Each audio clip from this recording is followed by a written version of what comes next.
Israel और Hamas के बीच छिड़ा युद्ध खतरनाक मोड़ पर पहुंचता दिखाई दे रहा है। युद्ध शुरू हुए कई दिन गुजर चुके हैं, लेकिन दोनों ओर से किए जा रहे हमलों में कमी आती नहीं दिखाई दे रही। इजराइल पर एक साथ 5000 रॉकेट से वार कर उसे थर्रा देने वाले हमास के चरमपंथियों को सबक सिखाने के लिए इजराइल ने जो जवाबी कार्रवाई शुरू की, उसे इजराइल के प्रधानमंत्री बेंजामिन नेतन्याहू ने अंजाम तक पहुंचाने की बात कही थी। हालात अब कुछ ऐसे हो गए हैं कि आसमान से बरसते रॉकेटों और मिसाइलों के निशाने पर रिहायशी बस्तियां तक अछूती नहीं हैं। इस युद्ध में अब तक दोनों ओर की कुल मिलाकर 4385 जिंदगियां खत्म हो चुकी हैं।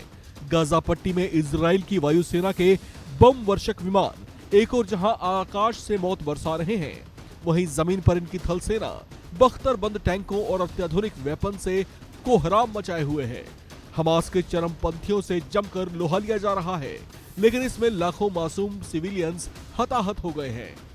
गाजा के एक बड़े अस्पताल पर भी अटैक हुआ, जिसमें मरीजों, तीमारदारों, बुजुर्गों, बच्चों समेत मेडिकल स्टाफ को लेकर 500 से ज्यादा लोगों की मौत हो गई। यह हमला अमेरिका के प्रेसिडेंट जो बाइडेन के इजराइल दौरे से कुछ घंटे पहले हुआ था। आरोप इजराइल पर ही लगे, लेकिन उसने उसे खारिज कर दिया। इस युद्ध में अब तक इजराइल हावी होता दिखाई दे रहा था, लेकिन अब ये जंग एक नई शक्ल इख्तियार करता दिखाई दे रहा है, क्योंकि फिलिस्तीन को अब इस युद्ध में खुला सहयोग मिलने लगा है। इजराइल के खिलाफ अब एक दो नहीं बल्कि तीन फ्रंट खुल गए हैं। एक तरफ गाजा पट्टी से हमास का अटैक, दूसरी ओर से लेबनान बॉर्डर से हिजबुल्लाह ने हमले तेज कर दिए हैं, तो वहीं तीसरी ओर से इजराइल के सबसे नए दुश्मन हूती विद्रोहियों ने इजराइल पर मिसाइल और अत्याधुनिक ड्रोन से हमले तेज कर दिए हैं। ऐसे में अब तक जो इजराइल हमास के लड़ाकों से भिड़ रहा था, उसे अब तिहरा मुकाबला करना पड़ रहा है।